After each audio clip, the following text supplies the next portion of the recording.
want to start today before we get to the Saints in the next segment with some talks about the running game. And look, I know that we're not going to break any news here or shock anyone with statistics speaking to LSU's ineptitude on the ground. That's pretty evident. But there are some things that I think are worth mentioning that kind of paint the picture a little more closely than they suck at running the ball. Because we do know that. But there's some color to be added to it, and I'll kind of start with you, Jeremy. That's your corner of the store. Anything jump to your attention? I think the number one thing for me is just the regression in the past 3 seasons in the run game. You never expect to see that from an LSU football team, especially when you have just a tradition of running backs and run games we've had throughout this program. You go in 2019 from averaging 5 yards a carry to last year 3 to now we're almost at 2.4 yards a carry. So you see the regression.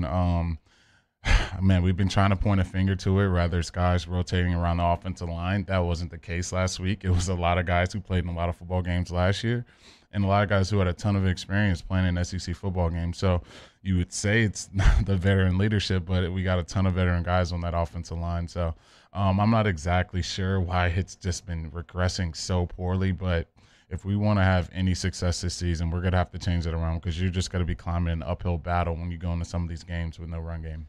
We talked for a month before the season started, and I went on it. I did an entire segment on how they got this entire offensive line back outside of Rosenthal, but Wire started 5 games, and A&M's offensive line in 19 was terrible, and in 20 they got it in gear, and they played a little bit better, and they were in the top 3 in the SEC in running the football, and they were great at protecting the passer, and they created an offense, and they won 9 games. But as you now look in the rearview mirror at that, this is what it should have sounded like. Yeah, Cameron Wire started 5 games last year. Yeah, Ed Ingram last year started 9 games, and between he and Deculus, they've started 58 games. Liam Shanahan, 10-game starter last year. Jason Hines started 9 games for you last year. Deculus is going to be the guy who started the most games in the history of the program. So all that's fine and good, and then my thought was, they weren't that bad at running last year. Like, they had their, wait a second, hold on. Did they have their moments? Mississippi State, 2.1 yards per carry. Missouri, 2.4 yards per carry. Auburn, 1.1 yard per carry. Arkansas, 3 yards a pop. A&M, 1.4 yards per carry. Against Bama, Emory busts a 50-yarder, but all things told, they ran it for 3.6. You take that one away, which you can't. They blocked it, and he shot it down the sideline and scored, but 3.5. Florida, 3.5. Ole Miss, 3.5. Florida's defense had quit at the end of the year. Ole Miss's was atrocious.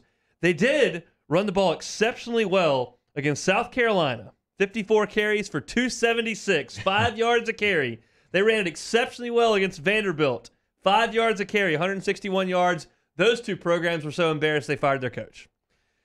So the narrative probably should not have been, man, these guys are coming back, they've got a chance, even though that's what we're going to lean to in this market. The narrative should be they were awful in every game except 2 against the 2 teams that fired their coaches. Yeah, that's exactly what happened. And you would thought, especially getting a new offensive line coach, obviously some fresh blood calling the plays this year, they would find new creative ways to get these guys going.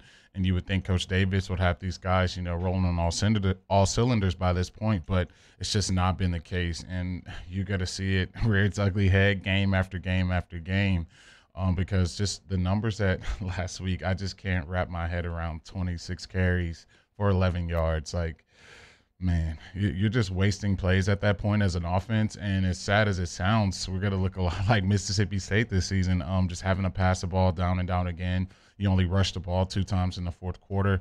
Just shows you don't have any faith in your running game. You can't keep a lead. You can't run clock. Those are all things you need to win football games consistently, and we just can't do that as an offense right now.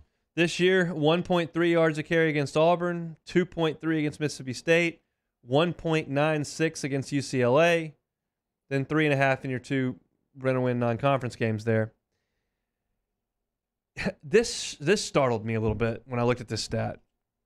LSU's 13th in the league in rushing, which shouldn't come as a shock to anyone, and you know who's 14th in the league. Yeah, Vanderbilt. No, not Vanderbilt. Oh, Mississippi State. Mississippi State is last in the league. Vanderbilt is 12th. LSU is 264 yards shy of Vanderbilt for 12th in the league. That is 50 yards a game behind Vanderbilt. Man, that's bad. You couldn't have. I don't know. There's nothing you could have told me before this season that would have said that. And just looking at the roster, looking at the backs we have. Obviously, we don't have Emory. It would have been great to have him this season. But just looking at those freshman running backs throwing the ball all camp, I just didn't think it could be this bad. I thought we could pop some long runs. I thought we had the explosion. I thought we had the backs and make guys miss in space. It's just whatever we've been doing thus far, it just hasn't worked. Teams are scheming us up. Guys are getting pushed back. And I just think we just got to be a lot more tough, man. I think guys are getting pushed around. There's no attitude there. We got to just play a little, but just a little more aggression, man. Especially when you can't push guys around the run game. Defensive lines are starting to get so much confidence. Now Max doesn't have any time to throw it.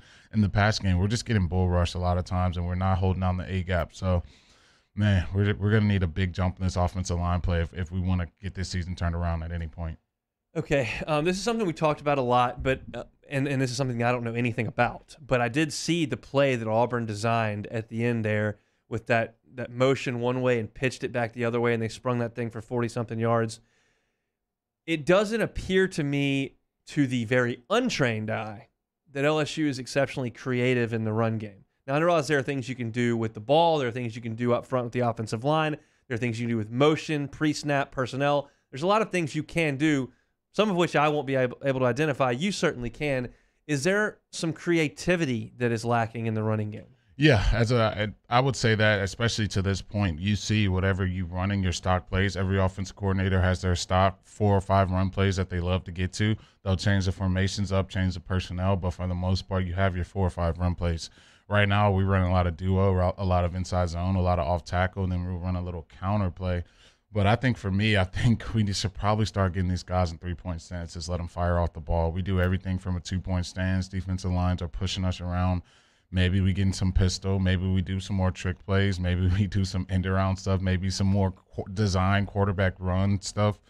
We haven't pushed every button yet. I know it's a lot of guys out there who haven't played a ton of snaps on the outside, and especially at the running back position. But man, you got to continue to push buttons. You got to continue to try to be creative, because what we've been doing so far, you said it yourself, we're second to last in the SEC in rushing. So clearly what we've been doing hasn't been working. So we got to continue to burn that midnight oil, try to figure out other ways to get this run game going. Otherwise, like I keep saying, it's going to be bad. It's going to be a long season.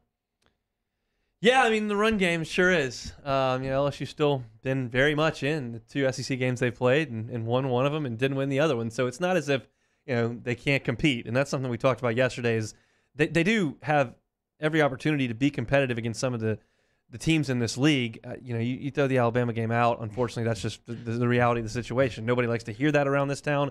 A lot of people have a lot of pride. We got championship flags flying. It is what it is. That's the situation. You're gonna go over there and you're gonna buckle your chin straps up and go play. But the result is already decided. But the other games, I just don't feel that way. And we'll get into our SEC Power Rankings here in about 20 minutes, and we'll go through and talk about some of the teams in this league and where they are and where they aren't.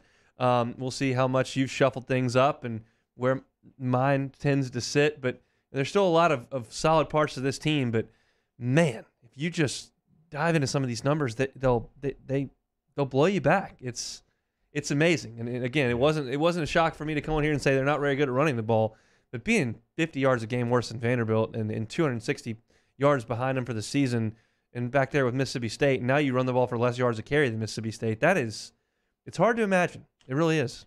Yeah, it is, especially the talent that you see on this roster. The offensive line that's played in a ton of games, like you said, guys who've had success in this league, the running backs that we have on this roster, obviously a quarterback who can use his legs, ton of receivers who can get end arounds and jet sweeps and things of that nature. You would think, man, we'd just be a little more positive than what we are, but it just hasn't quite hit yet. I'm sure the coaches are trying to do everything in their power to figure this thing out, but until they do, it's going to look a lot like it looked Saturday, and that's not good for the Tigers.